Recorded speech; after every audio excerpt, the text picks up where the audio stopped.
तयोरन्वेषयतोरेवं सर्वं तद्वनमोजसा संजज्जे विपुलः शब्द प्रभञ्जन्निव तद्वनं तं शब्दं काङ्क्षमाणस्तु रामः कक्षे सहानुज ददर्श सुमहाकायं राक्षसं विपुलोरसं स महाबाहुरत्यर्थं प्रसार्य विपुलौ भुजौ जग्राह सहितावेव राघवौ पीडयन् बलात् खड्गिनौ दृढधन्वानौ तिग्मतेजो वपुर्धरौ भ्रातरौ विवशं प्राप्तौ कृष्यमाणौ महाबलौ तत्र धैर्येण शूरस्तु राघवो नैव विव्यथे बाल्यादनाश्रयत्वाच्च लक्ष्मणस्तोतिविध्यते उवाच च विषण्णः सन् राघवं राघवानुजः तस्य मां वीरविवशं राक्षसस्य वशं गतम् तयोः अन्वेषतो एवं सर्वं तद्वनम ओजसा।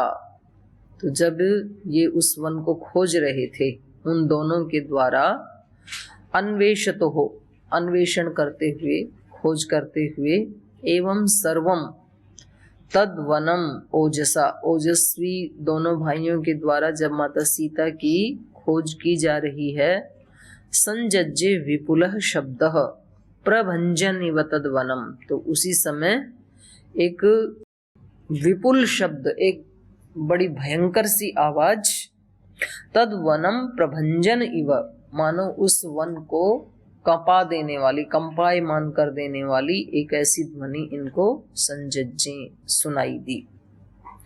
एक राक्षसी के नाक कान काट के वापस भेजा है, अगले कदम पे फिर ध्वनि सुनाई दे दी। तो ऐसा रास्ता होता है महापुरुषों का। महापुरुषों का रास्ता सरल नहीं होता है, सुरक्षित नहीं होते, कभी भी स्वरक्षित होते हैं, अपनी रक्षा का एक कवच बना के रखते हैं। वरना तो आगे बढ़ने के लिए प्रकृति कहो या भगवान कहो या समाज कहो परीक्षा लेने में कोई कसर नहीं छोड़ते। कोई भी व्यक्ति आगे बढ़ा है तो उनको कितने असुरों का मुकाबला करना पड़ा है ये उन व्यक्तियों से पूछो। जिसको नहीं पता वो तो किसी के बारे में कुछ भी बोल देगा। पर आज कोई व्यक्ति यदि किसी हाइट के ऊपर खड़ा है किसी भी दृष्टि से, सामाजिक दृष्टि से या आध्यात्मिक दृष्टि से तो है ही है, पर जो लोक की उपलब्धियां हैं बड़ी, उनके लिए भी उस व्यक्ति को बहुत संघर्षों को पार करना होता है। तो इनके साथ भी ऐसे हुआ। अयोमुखी को इन्होंने प्रस्थान करवाया, उसको भेजा, उसको भगाया, तो इतनी ही देर में एक और इस पूरे वन को कंपायमान कर देने वाला विपुल शब्द इनकी जानकारी में आया, इनको सुनाई दिया। एक ऐसी भीषण ध्वनि इनको सुनाई दी। तम शब्दम कांक्षमाणस्तु रामः सह अनुजः कक्षे। तो जब श्री राम ने उस भीषण शब्द को जानने की आकांक्षा की, कांक्षमाणस्तु रामः, ये कैसा शब्द है लक्ष्मण, ऐसे उन्होंने जब ये आकांक्षा की, तम शब्दम कांक्षमाणस्तु रामः कक्षे सह अनुज, अपने अनुज सहित ऐसे सोच ही रहे थे, तभी ददर्श सुमहाकायम राक्षसम विपुलोरसम, बड़े विकराल राक्षस को सामने देखा। अभी संभल भी नहीं पाए थे ये कैसा शब्द है, इतनी ही देर में तो एक महान राक्षस सामने आ गया। तो मुझे लगता है इन लोगों ने जब ये वन में गए थे ना तो ऐसी अपनी मेंटिलिटी बना ली होगी कि भाई यहाँ कभी भी किसी भी कदम पे कोई भी राक्षस या राक्षसी प्रकट हो सकते हैं। पहले ऐसे सोच लिया तो फिर सजग रहेगा आदमी। अब साधक ऐसे सोच के चलते हैं। पूज्य स्वामी सोमानंद जी महाराज जी का भजन है ना, जोगी जोग जुगत से करना, निर्भय चारों कूट विचरना, संभल संभल पग धरना।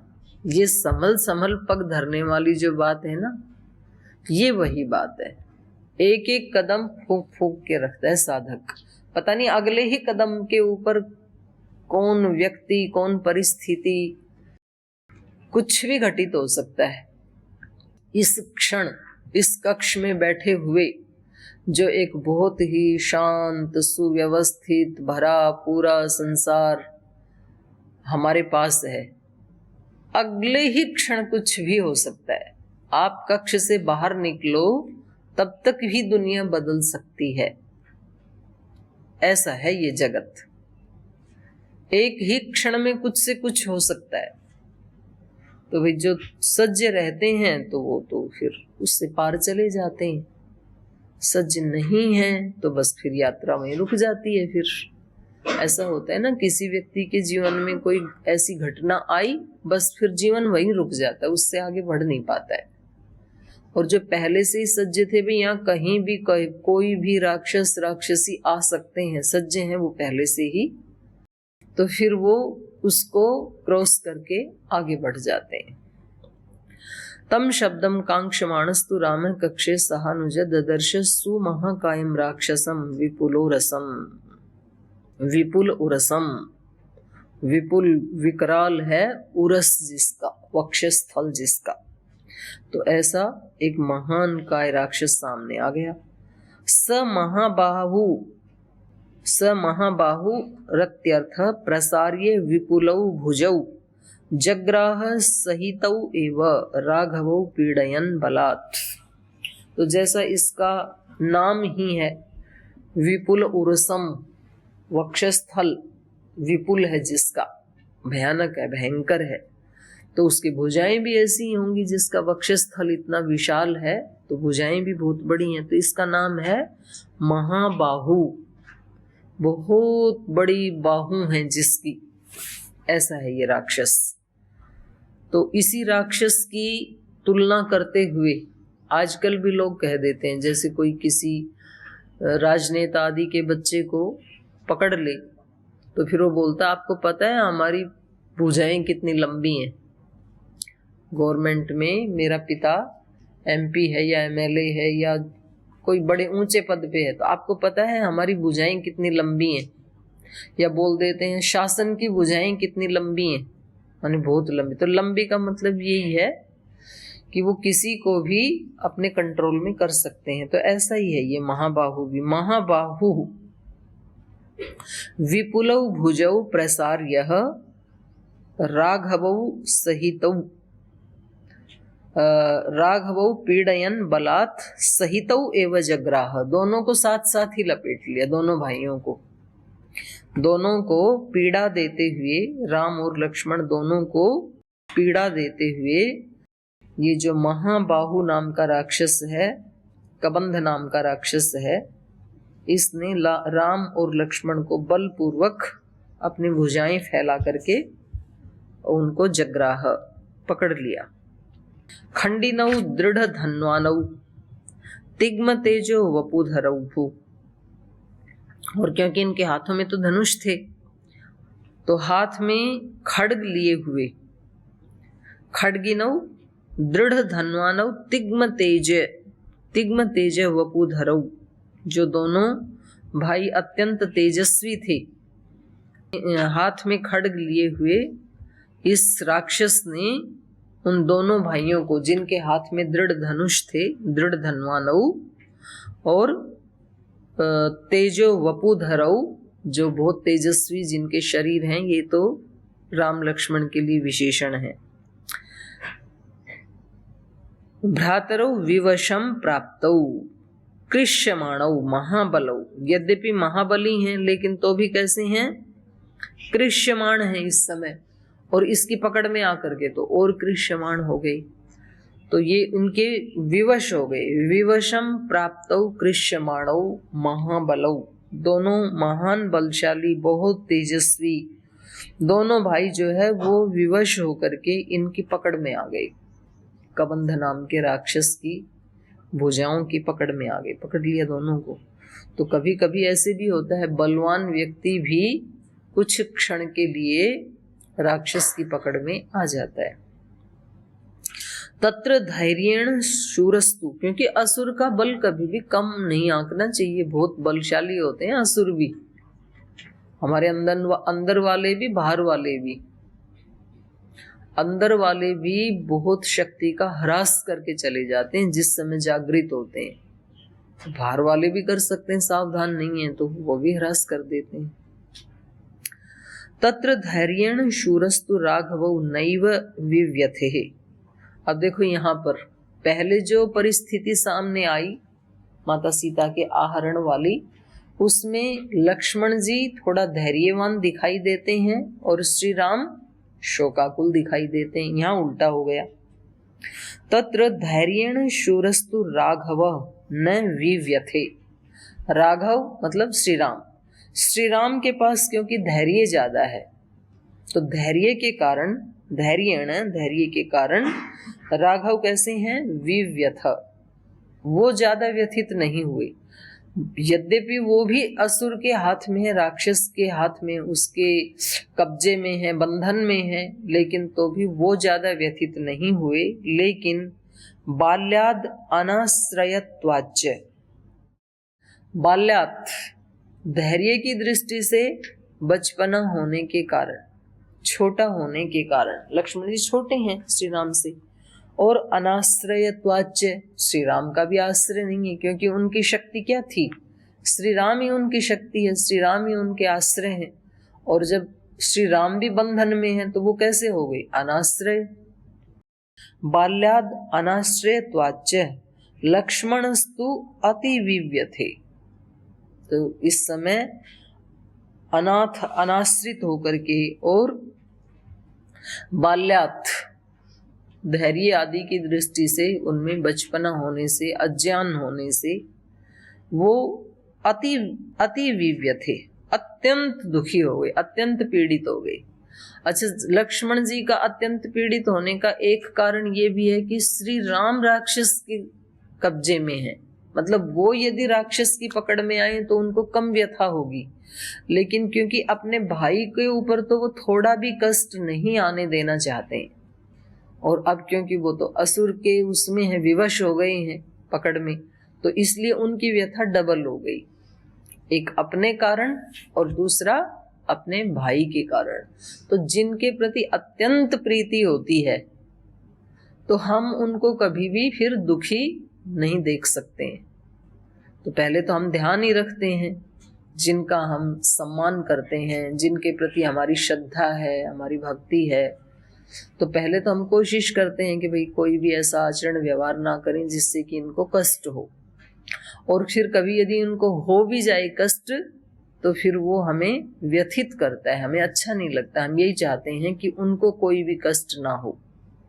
अपने माता पिता हैं, अपने गुरुजन हैं, या कोई अपना मित्र है जिनसे हम प्रीति करते हैं, तो लक्ष्मण जी को अपने कष्ट से तो ज्यादा कष्ट नहीं होता है, लेकिन जब श्री राम किसी कष्ट में फंस जाते हैं तो वो अति व्यथा से युक्त हो जाते हैं। तो इसलिए यहाँ पर लक्ष्मणस्तु अति विव्यथे, लक्ष्मण जी बहुत दुखी हो गए। उवाच च विषण्णः सन् राघवं राघवानुजः पश्य मां वीर विवशं राक्षसस्य वशं गतम्।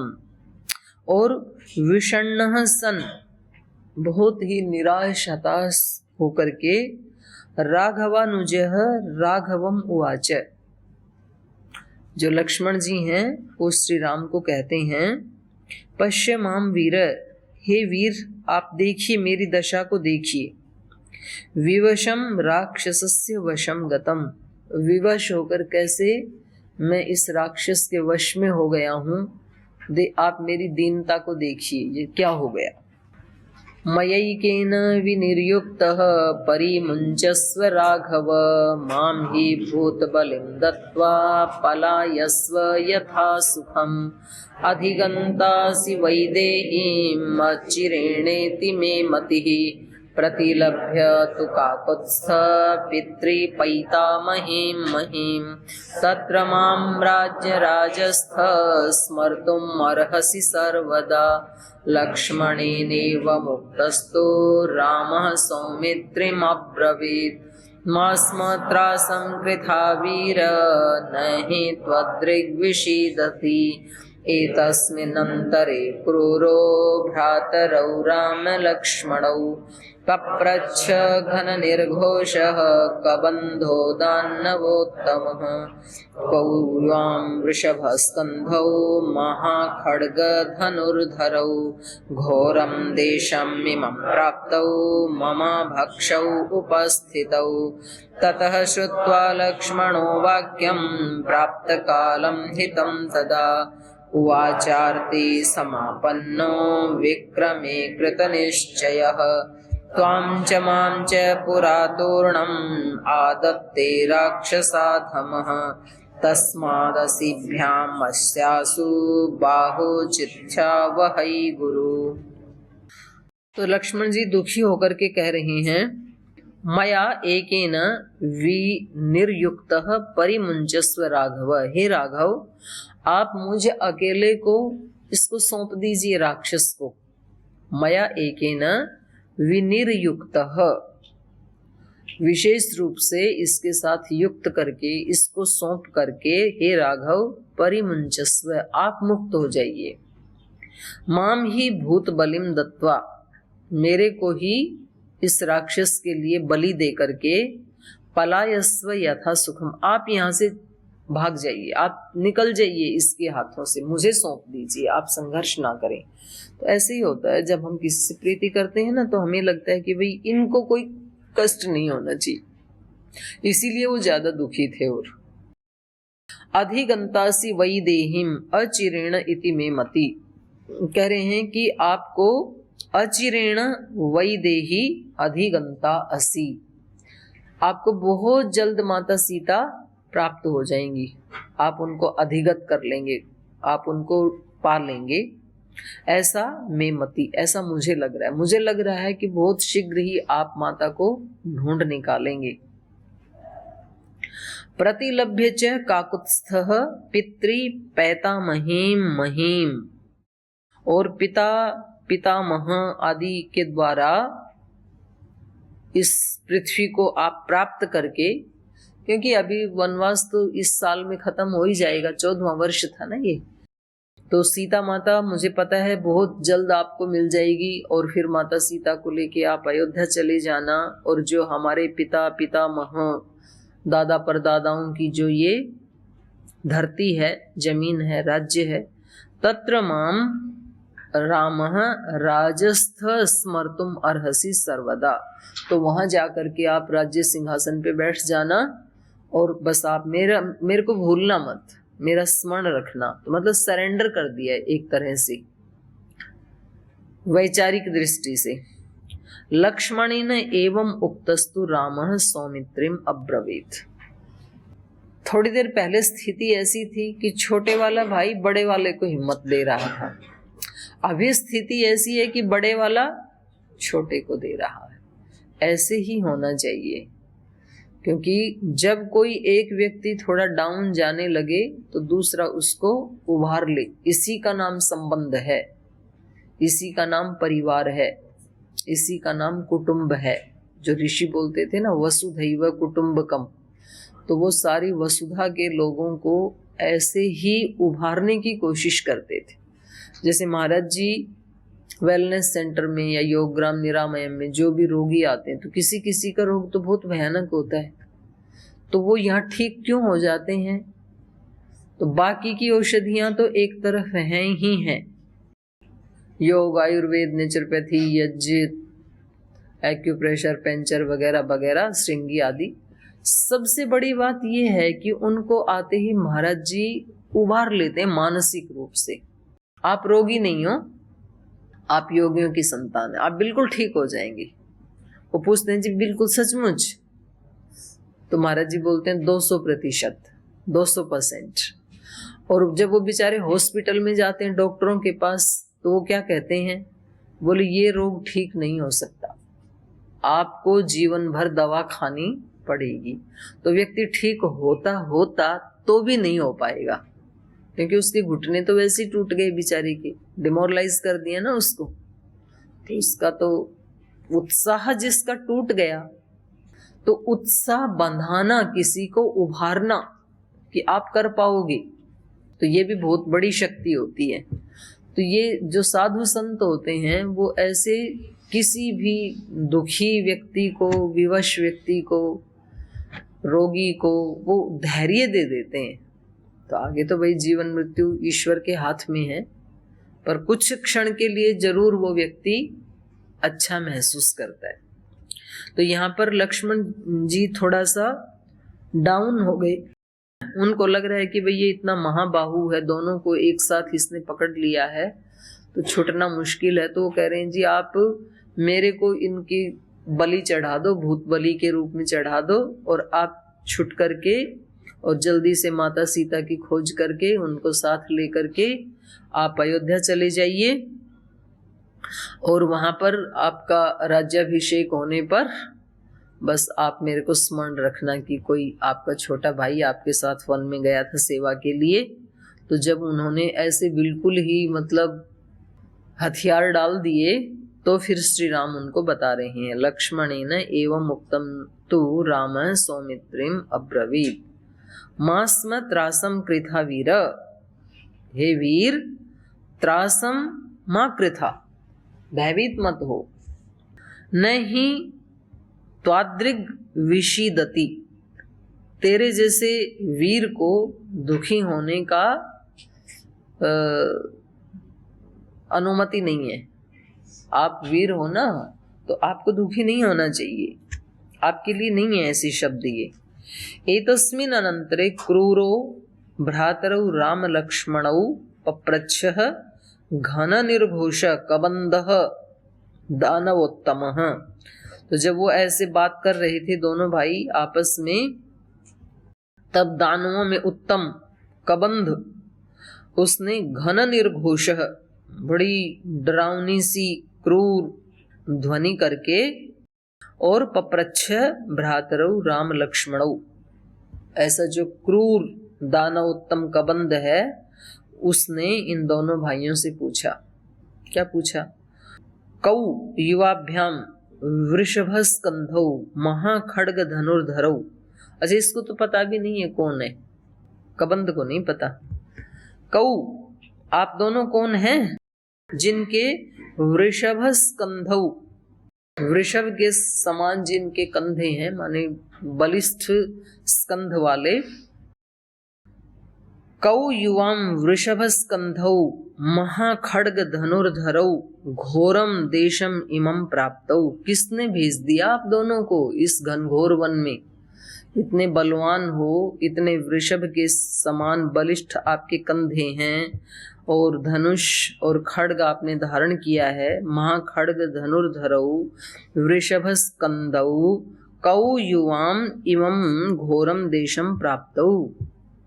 इस घनघोर वन में किसने भेज दिया? कौन हो आप? मम भक्षौ उपस्थितौ, मेरा भक्ष बनने के लिए यहाँ क्यों उपस्थित हो गए आप? क्यों आ गए मेरे सामने?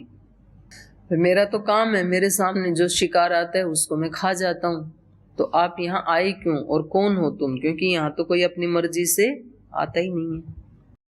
तच्छ्रुत्वा लक्ष्मणः वाक्यं प्राप्त कालम हितं तदा उवाच आर्तिः समापन्नो विक्रमे कृत निश्चयः। तो इनके वचनों को सुन करके ततः श्रुत्वा लक्ष्मणः वाक्यम प्राप्त कालम हितं तदा, उस समय के लिए जो हितकारी था वो वाक्य लक्ष्मण ने कहा। उवाच आरती समापन्न, माने बहुत आर्त होकर के, करुणा से युक्त होकर के, आरती समापन्न विक्रमे कृत निश्चयः, उस समय के अनुकूल वचन बोले। माने अपने लिए इस समय क्या अनुकूल हो सकता है, तो ये भी है, देश काल परिस्थिति को देख करके फिर कोई वचन बोलना चाहिए। त्वाम च माम च पुरा तूर्णम आदत्ते राक्षसाधमः तस्माद् असिभ्याम अस्यासु बाहु छिंदा वही गुरु। त्वाम च माम च पुरा तूर्णम आदत्ते, बोले हम दोनों को अपनी त्वाम च माम च पुरा तूर्णम आदत्ते राक्षसाधम, हे राक्षस अधम, ऐसे उसकी निंदा करते हुए तूने क्या किया? तूर्णम आदत्ते, बहुत शीघ्र तुमने हमारे को पकड़ लिया। तस्माद असिभ्याम अस्याशु बाहु छिंदा वही गुरु, यहाँ गुरु श्री राम के लिए कह रहे हैं, अपने बड़े भाई को कह रहे हैं कि इन्होंने छल पूर्वक हमारे को पकड़ लिया है, तो अब हमें क्या करना चाहिए? उतनी ही शीघ्रता से इसकी भुजाएं काट देनी चाहिए। तो उनकी भुजाओं को काट डाला इन दोनों भाइयों ने। तो इससे आगे का पाठ फिर कल पढ़ेंगे, समय हो गया।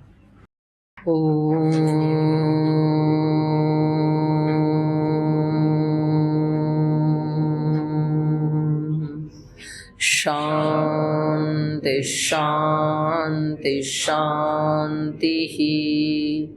श्री गुरुभ्यो नमः।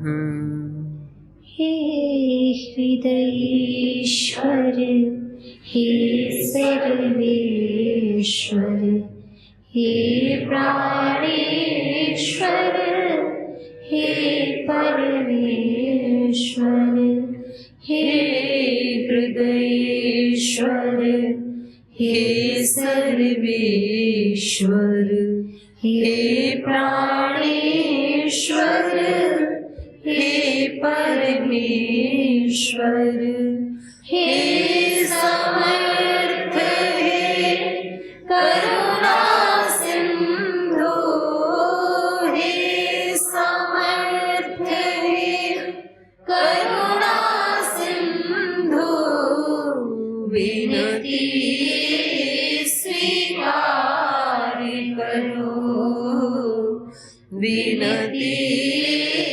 स्वीकार करो। भूल दिखाकर उसे मिटा कर, भूल दिखाकर उसे मिटा कर, अपना प्रेम प्रदान करो, अपना प्रेम प्रदान करो। पीर हरो हरि, पीर हरो, पीर हरो हरि, पीर हरो, पीर हरो हरि, पीर हरो, पीर हरो हरि, पीर हरो।